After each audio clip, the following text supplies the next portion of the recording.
گلزار house آتش زدگی واقعے پر Telangana fire disaster response emergency department نے پریس ریلیز جاری کرتے ہوئے بتایا کہ آج صبح 6:15 بجے فائر ڈپارٹمنٹ کو آگ حادثے کی اطلاع ملی۔ آتش زدگی کا یہ واقعہ گلزار ہاؤس چورستہ پر واقع G+2 بلڈنگ پر پیش آیا تھا اور اطلاع ملتے ہی مغل پورہ فائر ٹینڈر اسٹاف مقام واقع پر پہنچ گیا۔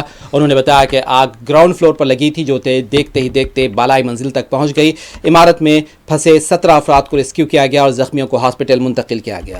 اور انہوں نے تفصیلات بتائی ہیں کہ 11 فائر گاڑیاں اس میں لگی تھیں، اس کے آپریشن میں مصروف رہی ہیں، جس میں مغل پورہ ہائی کورٹ، گولی گوڑا اور سالار جنگ میوزیم سمیت دیگر راجندر نگر سیکریٹریٹ لنگر ہاؤس کے بھی یہاں فائر ٹینڈرز موجود تھے اور مرنے والوں کی جن کو وہاں پر ریسکیو کیا گیا یا پھر ہاسپٹل منتقل کیا گیا ان کے بھی تفصیلات سامنے آئی تھی، جس میں پرہلاد 70 سالہ، منی بائی، راجندر مودی اور سمترا، ابھیشیک، شیتل اور دیگر کا ایراج اور اروشی اور دیگر کا نام بھی انہوں نے بتایا ہے۔ تفصیلات انہوں نے جاری کی ہیں۔